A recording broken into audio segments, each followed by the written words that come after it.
Բարև ձեզ, Եվրոմեդիա 24-ի տաղավարում ես այսօր զրուցելու եմ դիվանագետների համահայկական խորհրդի համահիմնադիր Վահագն Մելիքյանի հետ։ Բարև ձեզ, պարոն Մելիքյան։ Բարև ձեզ։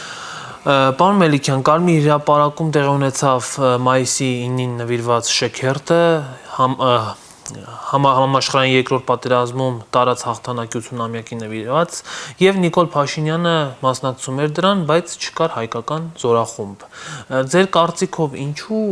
Նիկոլ Փաշինյանը առանց զորախմբի գնաց այնտեղ, որտեղ այնտեղ գտնվող բոլոր երկրի ղեկավարները, լիդերները ունեին զորախումբ եւ այդպես էին ներկայացել։ Սա ինչ մեսիջ էր իր մեջ պարունակում եւ ում էր ուղղված։ Նախ ես սա մեծ ցավ եմ արձանագրում, որովհետեւ զորախմբի արկայությունը ըստ իս ուղիղ համեմատական է հաղթանակի եւ հաջողությունների հետ։ Այդ զորախմբի արկայության նույնիսկ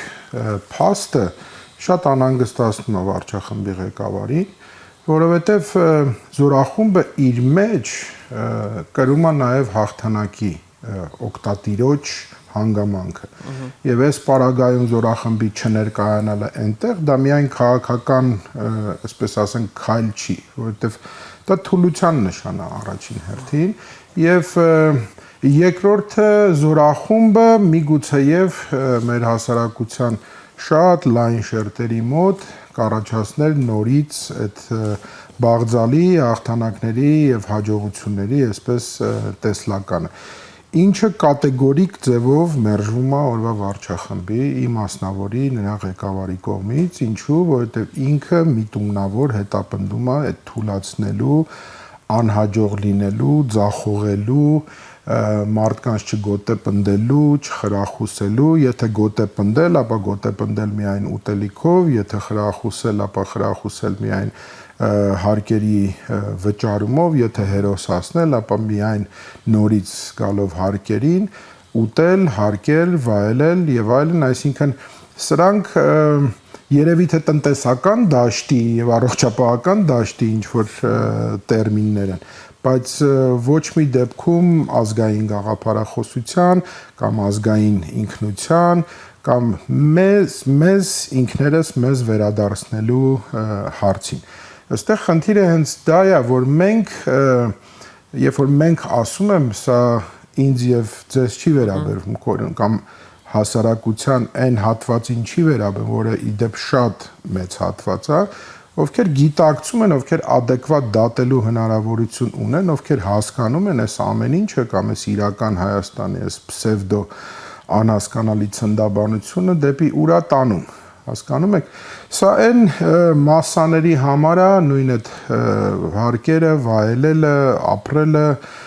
կյանքից գոհ մնալը, բարեկեցիկ լինելը, բայց դրա տակ պիտի դու ունենաս ֆունդամենտալ պայքարի գաղափարը։ Պայքարը միայն զենքը չի, հասկանում եք, սրանց մոտ երևի այն տպավորությունն է, որ պայքարելը այդ նշանակում է ճակատամարտ, պայքարելը այդ նշանակում է պատերազմ։ Պայքարելը տարբեր ձևեր կարող է ունենալ եւ տարբեր ուղղություններ կարող է ունենալ, այսպես հասարակ սոցիալականից վերցրած մինչև ամենաբարձր, չգիտեմ, դիվանագիտական, միջազգային հարաբերություններ եւ այլն։ Պայքարով է, որ դու կարողանում ես քո տեղը հաստատես, քո տեղը նվաճես եւ դառնաս արժանապատիվ բանակցող։ Պայքարողի հետ են, ազգային շահը հետապնդողի հետ են նստում այսօրվա թե աշխարհի մեծերը եւ թե շատ ավելի միջին ու փոքր պետությունները։ Երբ որ դու քո կեցվածքով ցույց ես տալիս, որ դու ոչինչ ես, չներկայություն ես, ձախողում ես, քեզ հետ չեն խոսում։ Լավագույն դեպքում կամ վատագույն դեպքում կարող ես ուղղակի գործիք դառնալ շատ երկրների ձեռքում, ինչը որ այսօր Հայաստանը կա։ Այս իշխանությունների օրոք ձախողված Հայաստանի մասին եմ ես խոսում, ովքեր պետություն եւ հայրենիքը այնքան են խառնել իրար, չեն կարողանում նույնիսկ այդ գիտակցումը փորձել ինչ որ ձևով բացատրել, առանձնել այդ արհեստական լցվող սրահներին, այդ նոր այդ աղանդը, որ ստեղծվել է, այդ նորաձևությունն է կրթություն, թե կրթությունն է նորաձև, այսինքն այդպես կրթում են, ում եք կրթում, այդ հարցին դեռ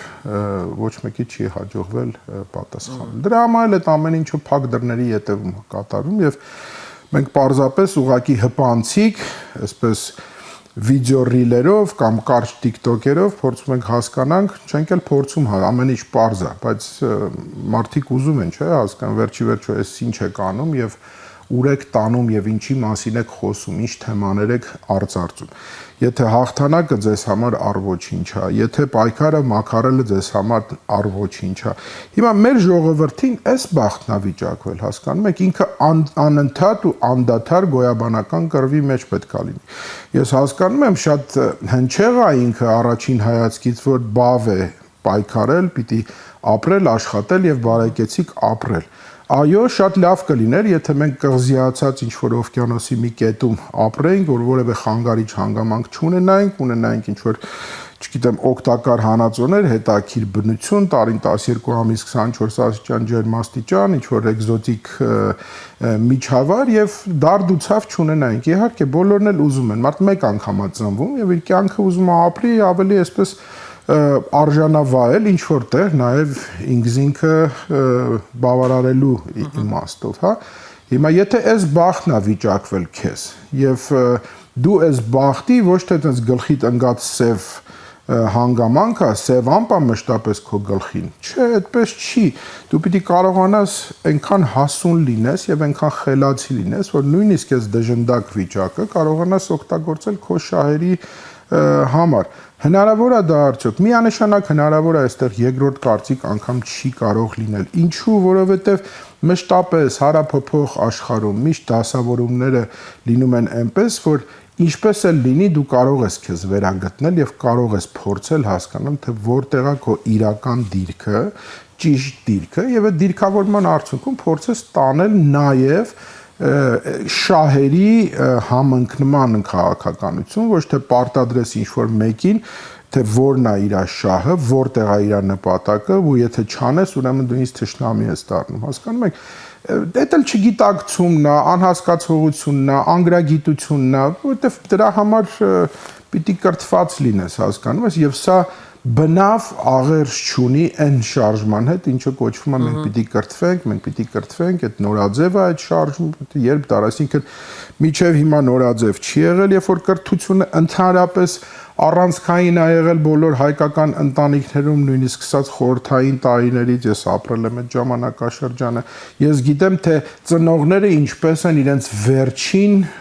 այսպես ինչքը, գումարը, չգիտեմ, հնարավորությունը դրել, կիսասոված մնացել, բայց որ իր երեխան անպայման կրթվի եւ ստանա այդ կրթությունը։ Դուք դրանով հազարավոր, տասնյակ հազարավոր մարդկանց եք նաեւ վիրավորում, բայց դա էլ արդեն չի անցնում, որովհետեւ ինքը Սենց կոնվեյերի նման բան է դարձել, այդ սրահները լցվում են ինչ-որ անհասկանալի դեմքերով, պետական ապարատի աշխատողներով, ինչ-որ պարտադրաբար, ստիպողաբար եւ այլն։ Դրա համար բռնվում են այդպես փոքրիկ վարկենական, առվարկենական կադրեր, որտեղ մարդկանց իմա, այսպես գոհունակ ժպիտներով դեմքերն են երևում, բայց շատ դեպքերում հայտնվում են նաև դեմքեր, որոնք ցույց են տալիս իրենց նաև խորը դժգոհությունը։ Այո, միգուցե պարտադրանքով մասնակցում են, բայց ներքուստ միանշանակ դժգոհ են այդ կարգավիճակից հայտնվել մի սրահում, որտեղ իրենք ավելի քան համոզված են, որ իրենք շատ ավելի կիրթ են, քան իրենց կրթողները։ Պարոն Մելիքյան, այդտեղ մի դրվագ էլ կար, Նիկոլ Փաշինյանին նստեցրել էին Լուկաշենկոյի կողքին, մենք տեսանք ամիսներ առաջ, ինչպես էին Նիկոլ Փաշինյանն ու Լուկաշենկոն միմյանց այսպես լեզվակռվի մեջ մտել, միմյանց հեգնում էին, ծաղրում էին, սա հատուկ էին նստեցրել, թե պատահականություն է, ինչ է կարծում։ Տեսեք, երկուսն էլ կարող է լինել, ասեմ ինչու, որովհետև ես նաև իմ համեստ փորձով արողակարգի մասնագետ, նման նստելակարգերը սովորաբար ըստ արողակարգի են լինում։ Կամ հնարավոր է լինեն իրավիճակային, այդ ձեր ասած դիտմամբն է այդտեղ աշխատում կամ հատուկն է այդտեղ աշխատում։ Սովորաբար այս պարագայում դիտարկվում է ավելի շատ, այսպես այբենական սկզբունքով նստելակարգը եւ ըստ այդմ էլ միգուցե եւ այդ նստելակարգով այդպես էին հայտնվել։ Երկուսն էլ կա իմ կարծիքով եւ որոշակի նաեւ միգուցե հնարավորություն էր ստեղծվել, որ երկու երկրների ղեկավարները իրար հետ գոնե կարողանային ինչ որ խոսեին, չնայած այս վարչախմբի ղեկավարի երթուն պատառներին տարբեր ամբիոններից, որ որևէ շփում արգելված է որևէ բելարուսական բարձրաստիճան պաշտոնյաների հետ, արգելված են այցելությունները, դեսպանը դուք տեղյակ եք, որ առժամանակ խորհրդակցությունների համար հետ է կանչված Երևան եւ այլն եւ այլն։ Այսինքն այդ թոս փչելը պահեք ձեզ համար, գոնե այն մարդիկ, ովքեր դրա գիտակներն են, հաստատ չեք կարող այդ թոզը փչեք, որովհետեւ ձեզ պարզապես փաստերով կհիմնավորեն, թե ինչքան սխալ կեցվածք ունեք եւ ինչքան եք փորձում մանիպուլացնել եւ մոլորության մեջ գցել հասարակության այն զանգվածներին, ովքեր պարտավորել չեն դրա այսպես խորքը իմանալ կամ մանրամասները իմանալ։ Չխոսացող մարդը պիտի չխոսեր, չէ՞, կամ պիտի ամբոստանար, ասեր ես չեմ ուզում այստեղ նստել, ինձ ուրիշ ձևով այդ նստելակարգը ապահովեք։ Մենք շատ նման օրինակներ կան ընդհանրապես համաշխարհային պրակտիկայում, այո, արարողակարգը պարտադրող սկզբունքներ ունի եւ դրանից էլ չես փախչի, եթե քո երկիրը այով է սկսվում կամ Բելարուսը բյով է սկսվում եւ այլն, որովհետեւ սովորաբար ավելի գերակա է,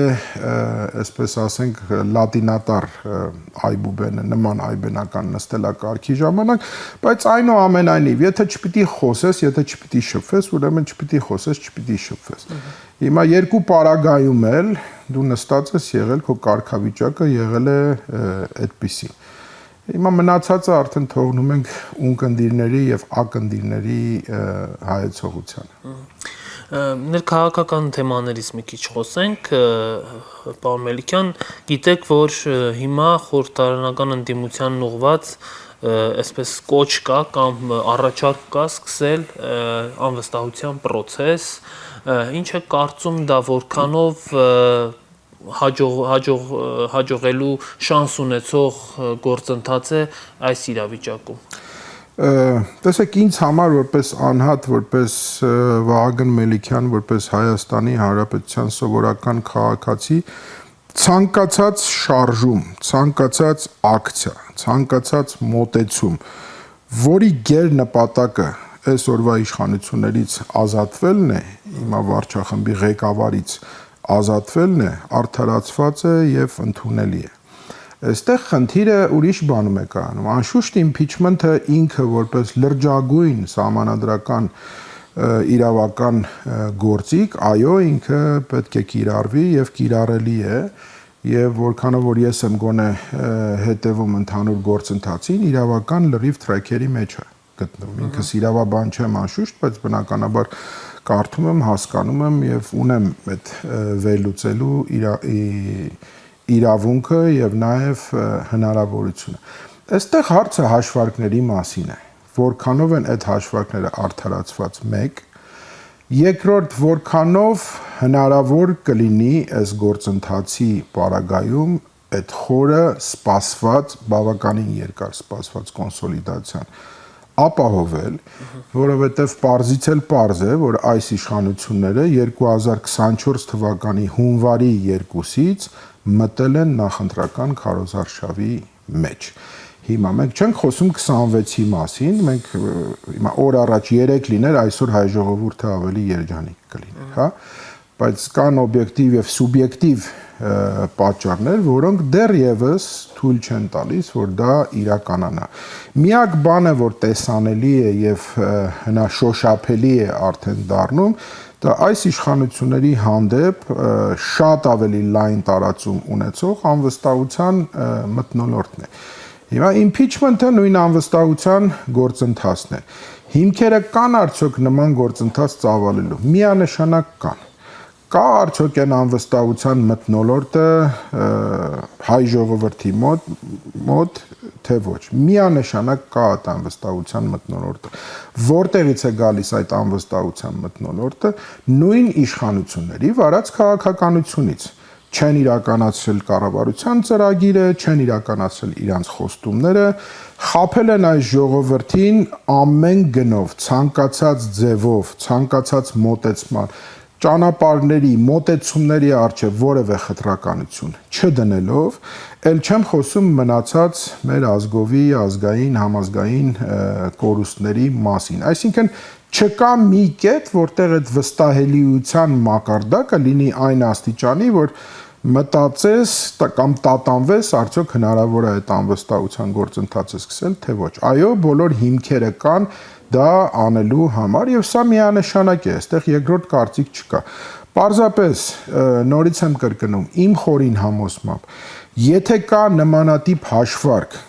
ընդ որում պարտադիր չէ, որ այդ հաշվարկը այսպես բարձրաձայնվի եւ դրա մասին շատ խոսվի, որովհետեւ թե մարտավարական, թե ռազմավարական առումներով կան քայլեր, որոնց մասին չի խոսվում։ Եթե կա այդպիսի ֆունդամենտալ հաշվարկ, որը կյանքի իրավունք ունի եւ ապացուցելի է 100%-ի սահմաններն էլ անցնում է, ապա ինչու ոչ։ Բայց եթե չկա այդ հաշվարկը եւ դա ինչ նպատակներ է հետապնդում, այստեղ ես խնդիր եմ տեսնում այն պարզ պատճառով, որ ես որպես քաղաքացի, հա, ում գերնպատակը արդեն ասացի ինչում է կայանում, ապա այս պարագայում եթե հանկարծ չհաջողվի, այդ բայցը միշտ աշխատող տարբերակ է հասկանում ես, միգուցե շատ ավելի պարզ, շատ ավելի մատչելի պետք է խոսել տարբեր շրջանակների հետ։ Հաջորդը ընդդիմության խնդիրը։ Այստեղ իմ խորին համոզմամբ, եթե վաղը պետք է այս գործընթացը փողոց հանի 100,000-ների, ապա բնականաբար ես մեկն եմ այդ 100,000-ներից եւ վստահ եմ դուք էլ եք մեկը եւ շատեր են, տասնյակ հազարավորներ են մեկը, բայց իրենք պիտի հասկանան եւ իրենք պիտի համոզված լինեն, որ սա հերթական, այսպես փոքր շրջանը չի հիասթափության, հուսալքության, հուսահատության եւ այլն, սրանք բառեր են, որոնք ուղղակիորեն մտել են այս ժողովրդի սրտերի մեջ։ Առաջին հերթին ըստ իս ընդդիմության համար մեկ խնդիր է պիտի լինի այս հուսահատությունն ու այս հուսալքությունը մարդկանց միջից հանելը։ Դա հանելու ուղիղ ամենաճիշտ ճանապարհը,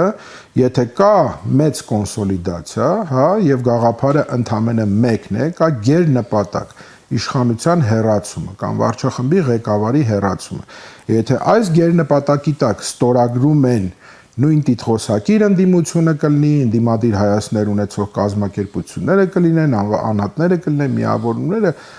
կապ չունի։ Եթե կա այս գաղափարը, ուրեմն պետք է լինի նաև աշխատանքի որոշակի բաժանում։ Հուսահատությունը մարդկանց մեջից հանելու առաջի քայլը այդ մարդկանց հետ խոսելն է։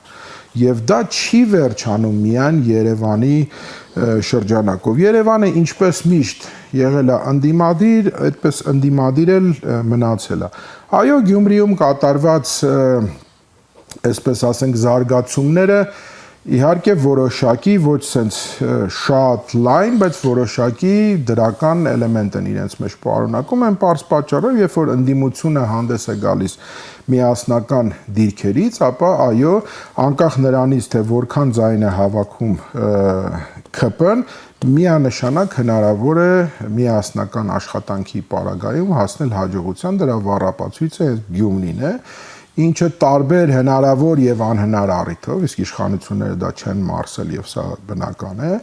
որովհետեւ սա կարող է ուղղակի սիգնալ լինել, ազդանշան լինել, հասկանում եք, տրիգեր լինել, թերձիքը լինել, այն պարզ պատճառով, որովհետեւ Գյումրին էլ իր ձևի մեջ որոշակի սիմվոլիկա է իրենց համար նշանակում։ Ամեն դեպքում ես ժամանակին ասել եմ, եւս մեկ անգամ Կորին ջան կրկնեմ, որ նմանատիպ գործընթացը ենթադրում է քաղաքական կուսակցական դրոշների իջեցում, ամբիցիաների մի կողմ դնում, խոսակցություն, պայմանավորվածություն, աշխատանքի բաժանում, հաշվարկված մարտավարական ճիշտ աշխատանք եւ ես ավելի քան համոզված եմ, որ հաշված օրերում հնարավոր է ազատվել այս իշխանություններից։ Այո, այդ impeachment, այդ թվում նաև նույն impeachment-ով, բայց նորից չսխալվենք հերթական անգամ, որովհետև ցանկացած նմանատիպ սխալը իր ետևից շատ ավելի երկար հուսահատության ճանապարհ է բերում։ Իսկ ժողովուրդը բան չի, ինքը տենց որքան անհամբեր է, ինքը նաև շատ արագ հոգնում է, եւ սկսում եմ մերժել բոլորին գլոբալ ձևով։ Հասկանում եք, այս խնդիրը դա էլ որոշակի կեցվածքի դրսևորում է։ Չի ընդունում որևէ մեկին։ Իսկ սա որպեսի չլինի, պետք է այդ խորը կոնսոլիդացիան, այդ համակեցությունը անպայման պիտի սկսի ինչ-որ X պայից աշխատել։ Դուք ինձ հարց կտաք, երևի թե լավ, ով է այդ մարդը լինելու, որ այդ ամեն ինչը համախմբում է։ Նայեք, դաշտում մարդիկ իսկապես շատ են։ Եվ այստեղ խնդիրը հենց մարդկանց մեջ չի, որ այդ ոնց է այդ մի ամբողջ ընդդիմություն ունի վարչապետի տեխնացու։ Ունեն, բոլորն էլ ունեն եւ չի կարող այդպիսի բան լինել, նույնիսկ այսպես ասենք պահեստային տարբերակներ էլ ունեն։ Եվ դրանից դուրս էլ նույն տիտղոսային ընդդիմությունից դուրս էլ շատ մարդիկ կան, թե ունակություններով, թե իրենց ուղեղով, թե հնարավորություններով, թե կրթված լինելով, գրագետ լինելով, որոնք կարող են շատ հանգիստ լինել վարչապետի տեխնացու։ Այստեղ նորից եմ կրկնում, խնդիրը պետք է մի կողմ դրվի ուղղակի քաղաքական ամբիցիաներ կլինի, անձնային ամբիցիաներ կլինի, որտեղ հայ ժողովուրդը ավելի անձերի ետևից գնացող ժողովուրդ է, ընդհանրապես բոլոր ժողովուրդներն են այդպես, բայց մենք քանի չենք եկել այն մի կետի, որտեղ գաղափարախոսությունների մրցակցությունա գնում, պայքարա գնում, այս կետի դեռ չեն եկել։ Մեր միջավայրը այդպիսին է եղել,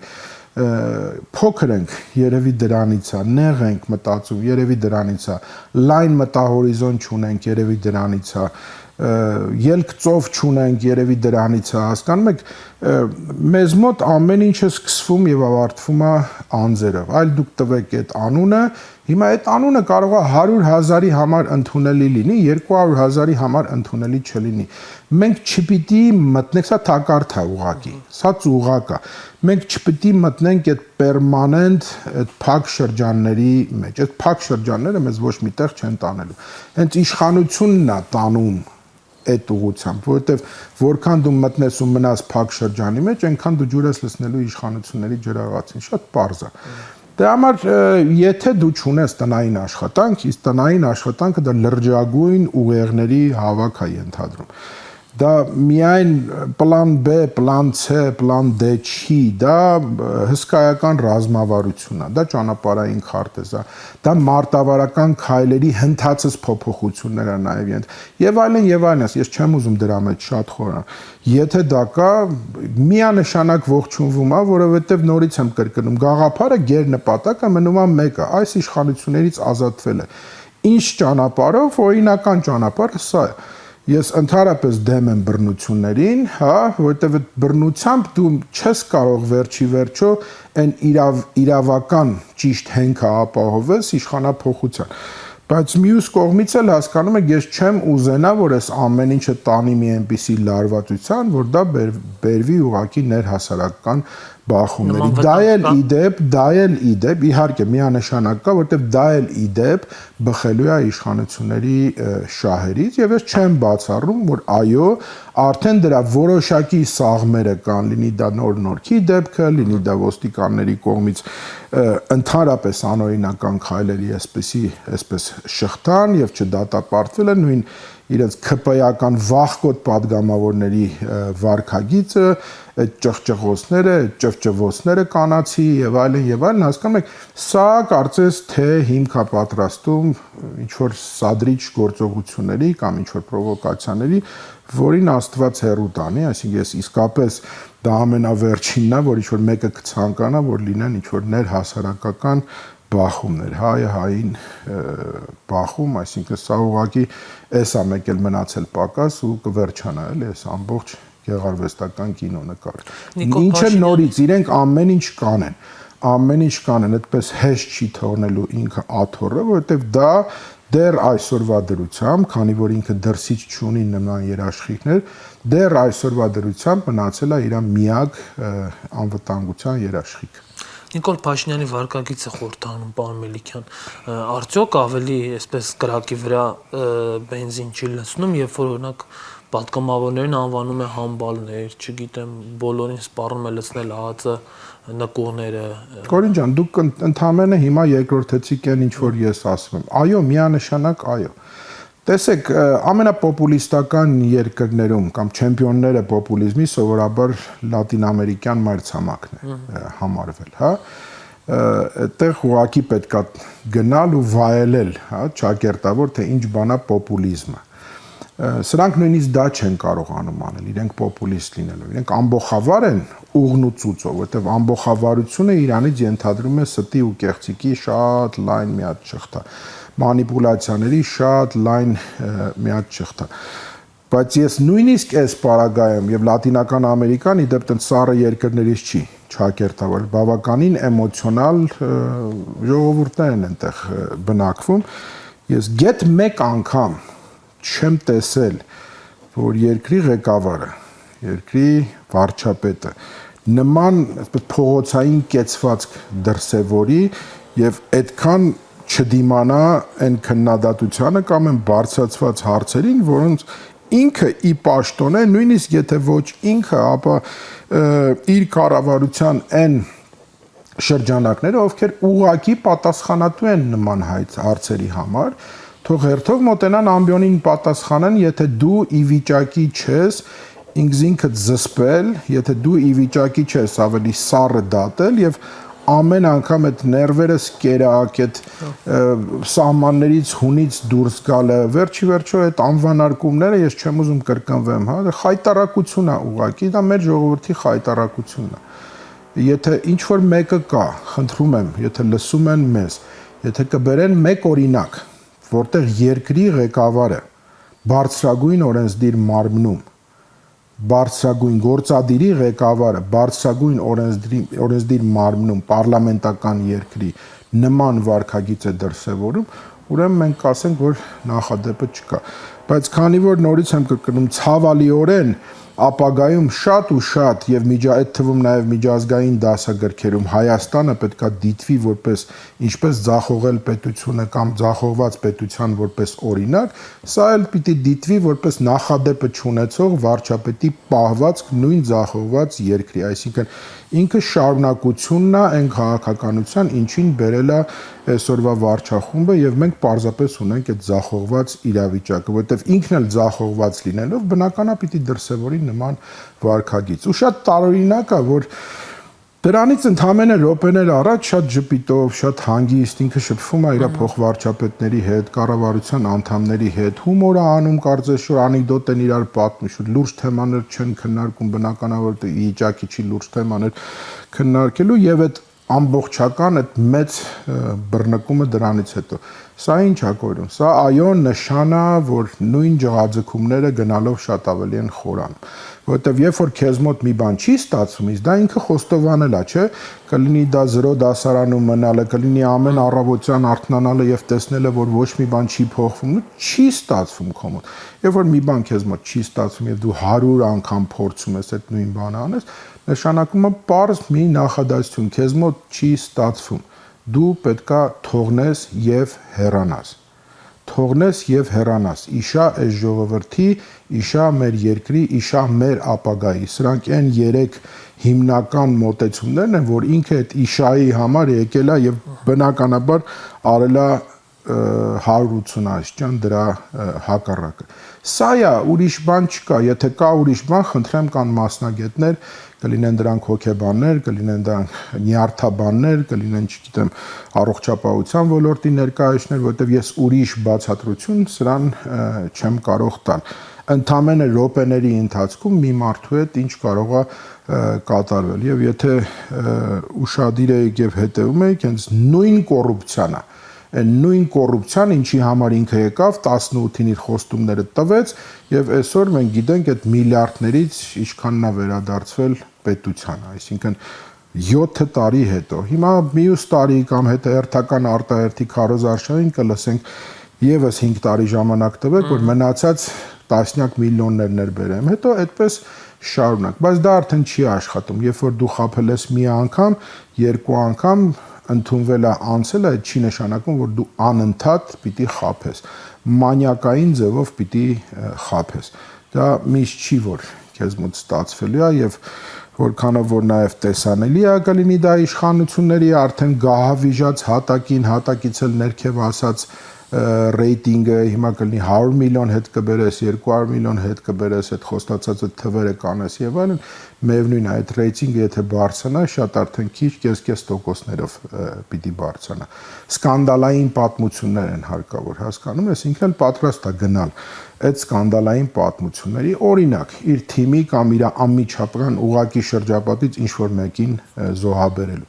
որովհետև այդ բոլոր падգամավորները կլինեն, կառավարության անդամները կլինեն, իր անմիջական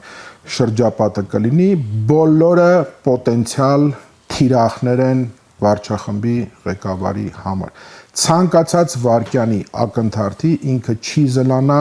1-ին, 2-ին կամ 10-ին կամ փաթեթավորված մեծ խմբով զոհասեղանին դնելու։ Դա իրեն չի հետաքրքրում։ Իրեն հետաքրում է իր աթոռը, իր շահը, իր երաշխիքը։ Այստեղ ուրիշ երկրորդ բան գոյություն չունի։ Մնացած ամեն ինչը ուղղակի այսպես ֆանտաստիկայի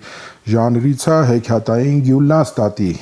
հեքիաթների, որ ամեն օր ամեն ժամ մենք լսում ենք պաշտոնական տարբեր շրջանակներից եւ աղբյուրներից եւ բնականաբար այդ ամեն ինչը կատարվում է իր անձնական հսկողության եւ վերահսկողության ներքո։ Շնորհակալ եմ զրույցի համար, պարոն Մելիքյան։ Հարգելի հեռուստադիտողներ, ես զրուցում էի դիվանագետների համահայկական խորհրդի համահիմնադիր Վահագն Մելիքյանի հետ, կհանդիպենք։